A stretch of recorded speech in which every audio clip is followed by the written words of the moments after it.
Welcome. আজি আমি বেছি আলোচনা নকৰো, বেছি নেৰেশ্যনত বেছি দিলে তোমালোকৰে প্ৰব্লেম হ'ব, তোমালোকৰো প্ৰব্লেম হ'ব। কম বস্তু কম আলোচনা, বুজিছে? মানে কথা হৈছে কি, পেটৰ প্ৰব্লেম নহওক, মানে ডাইজেষ্টৰ প্ৰব্লেম নহওক, তেনেকৈ বেছি খোৱা বেয়া। কম খাবা, হজম ঠিক থাকিব। গতিকে আমি কম খাম আজি। হা, কালি আমি আলোচনা কৰিছিলো কি সেন্টেন্স আছিল? ইম্পাৰেটিভ সেন্টেন্স না। ইম্পাৰেটিভ সেন্টেন্সত আলোচনা আজি কিছু আগবঢ়াম। Suppose he said to me, please do this work. এতিয়া এই যে বাক্যটো যে লিখিলো, এই বাক্যটো আমি প্ৰথম চাম, ডাইৰেক্ট নে ইনডাইৰেক্ট নেৰেশ্যন প্ৰথম চাম। এইটো ডাইৰেক্ট নে ইনডাইৰেক্ট? ডাইৰেক্ট। কেনেকে গম পালো ডাইৰেক্ট? এইটো কমাছ। প্ৰথম আমি কি লিখিম? এইফালে কি আছে? প্লিজ আছে না। অকণ লাহেকে মনত পেলোৱাচোন, প্লিজ থাকিলে সেটটোৰ জেগাত কি লিখা হয়? Very good, requested. তাৰপিছত কি আছে? মি। এতিয়া এই প্লিজৰ কাৰণে ইয়াত তুমি কি লিখিলা? এতিয়া এই জেগাটোত প্লিজ আৰু নবহে উত্তৰত, কাৰণ প্লিজৰ কাৰণে অলৰেডি আমি লিখি দিলো না ৰিকুৱেষ্টেড। এতিয়া এইবোৰ বাক্য যেতিয়া প্লিজ উঠি গ'ল, তেতিয়া ফাৰ্ষ্টত কি আহি গৈছে? মেইন ভাব না। ফাৰ্ষ্টত মেইন ভাব থাকিলে কমাৰ জেগাত কি বহিব? এই যে লিখি দিলা টু। এতিয়া প্লিজ আকৌ বহিব নে? নবহে। দিছ থাকিলে কি বহিব? Date work. বুজিছা নহয়?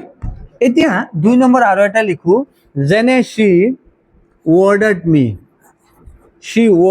me not to play there. এতিয়া এই যে বাক্যটো যে লিখিলো, এই বাক্যটো ডাইৰেক্ট নে ইনডাইৰেক্ট নাৰেশ্যন? কেনেকে বুজিলো? কমা নাই। এতিয়া আমি এটা কাম কৰো, এইটো কি আছে? she, ইয়াত কি আছে? যেতিয়া past tense আছে, এটা past tense না।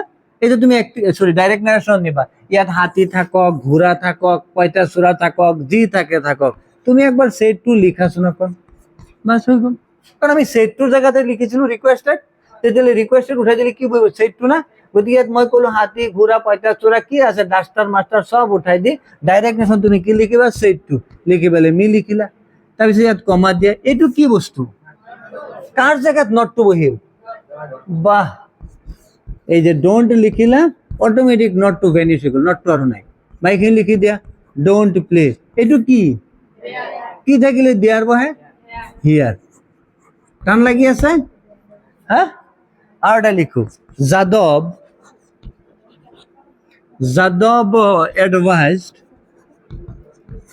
advised her to write properly. এইটো ডাইরেক্ট নারেশন নে indirect narration? Indirect narration. Very good. ইয়াত তুমি কি লিখিবা? যাদব বা ইয়াদব। এডভাইসের জায়গাত কি লিখিম? কি কলো? ইনডাইরেক্ট বা ডাইরেক্ট। ইয়াত হাতি থাকক, ঘোড়া থাকক, পয়তাচোরা থাকক, মাছ থাকক, আমি কি লিখিম? Set to. এইটো কি হার? এই টুর জায়গাত কি করবে? লাহেকে কমা দিয়া। লাহেকে নিতে, বেশি লাহেকে দিলে স্পষ্ট নহব। তাৰপিছত এই কাৰ জায়গাত কমা দিলো? টুৰ জায়গাত। বাকি কি আছে? Right properly. বাস, এতিয়া তোমালোকে এই তিনটা লিখি লোৱা, আৰু কিছু উদাহৰণ দিয়া হ'ব।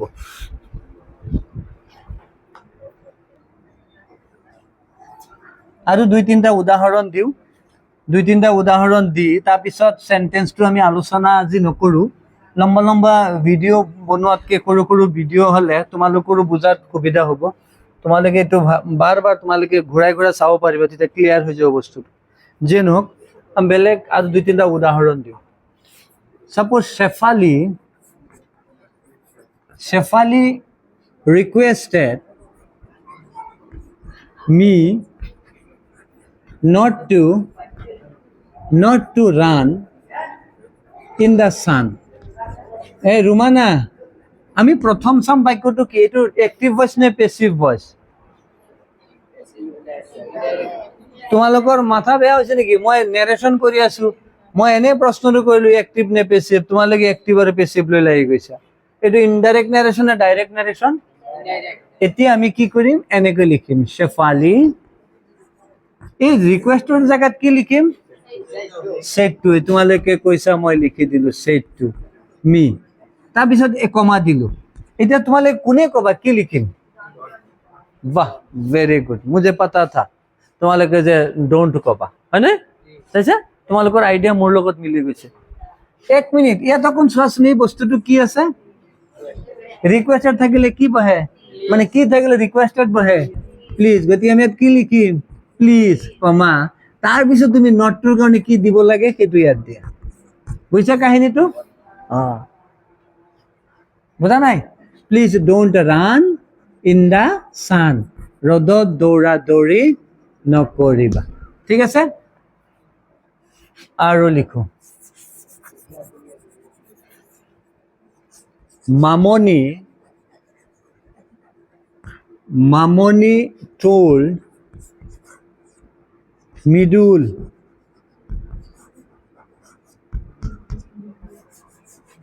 to be regular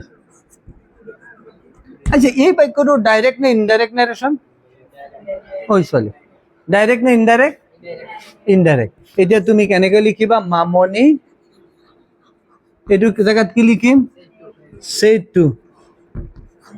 to তাই এইটো কি মিডুলে লিখিবা তাৰপিছত এই টুৰ জায়গাত কি দিবা কমা এতিয়া তোমালোকৰ মাইন্ডত চাগে এনেকুৱা প্ৰশ্ন আহি গৈছে যে ইনডাইৰেক্ট নেৰেশনত ইম্পাৰেটিভ সেন্টেন্সত এই জায়গাটো থাকিব লাগে ৰিকুৱেস্টেড নহয় থাকিব লাগে এডভাইস নহয় থাকিব লাগে অৰ্ডাৰ নহয় থাকিব লাগে কমান্ডেড মানে এইবোৰ থাকিব লাগিছিল না নাই এইবোৰ তোমাৰ প্ৰশ্ন কেনেকে কৰিছে কোনে কৰিছে কেনে কৰিছে সেইটো নাই তোমাৰ কাম হৈছে উত্তৰ দিয়া তুমি উত্তৰ দিয়া মই অলপ আগত কৈছো কি ইনডাইৰেক্ট বা ডাইৰেক্ট কইলে ইয়াত হাতী থাকক ঘোঁৰা থাকক পঁইতাচোৰা থাকক ডাস্টার থাকক যি থাকে থাকক তুমি ডাইরেক্ট নেশন কি লিখিবা বাস সিম্পল সি বাত है মামনি সেড টু মিদুল এতিয়া কি লিখিম প্ৰথম কি লিখিম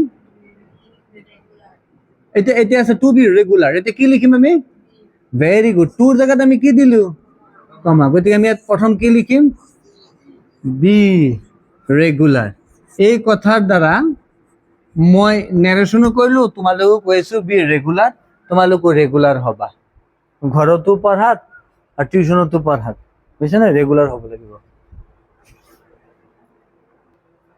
এতিয়া মই তোমালোকো কিছু কৰিব দিও হোমৱৰ্ক বুলি ঘৰত তোমালোকে প্ৰেক্টিস কৰিবা তোমালোকে ইচ্ছা কৰিলে মোক দেখাবও পাৰিবা মানে কমেন্ট যেটো সেকশন আছে তাত তোমালোকৰ প্ৰশ্ন উত্তৰ দি দিব পাৰিবা মই চাম এতিয়া টোটাল যিমান আমি ভয়েস সৰি নেৰেশন কৰিলো এই নেৰেশনৰ পৰা আমি 4-5টা কোৱেশ্চন আমি আলোচনা কৰিম কিন্তু আগত তোমালোকক দিলো number 6 she told him that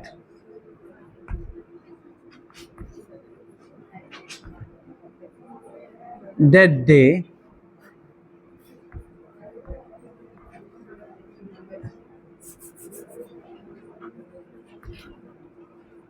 she would do that by that way এইটো নারেশন চেঞ্জ করিবা তোমালোকে ডেট বহুত দেখা গৈছে এবোৰ চিন্তা নকৰিবা she told him that day she would do that by that way করিবা তোমালোক মুঠো next he asked me to help the blind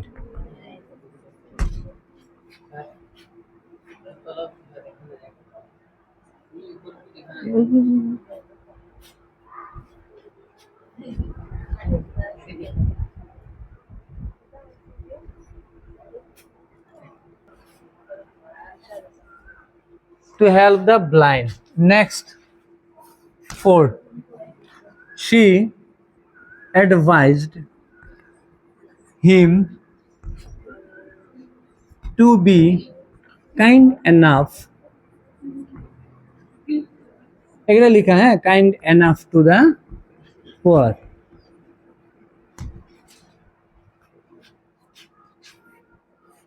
3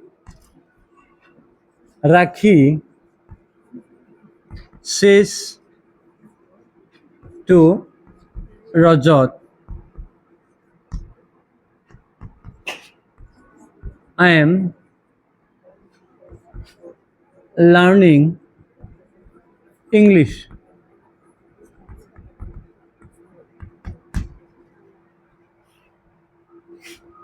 Number 2, father said to the girl,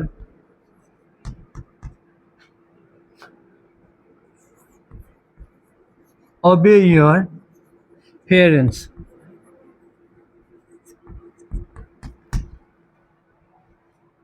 Number 1, he said to me, do as I do.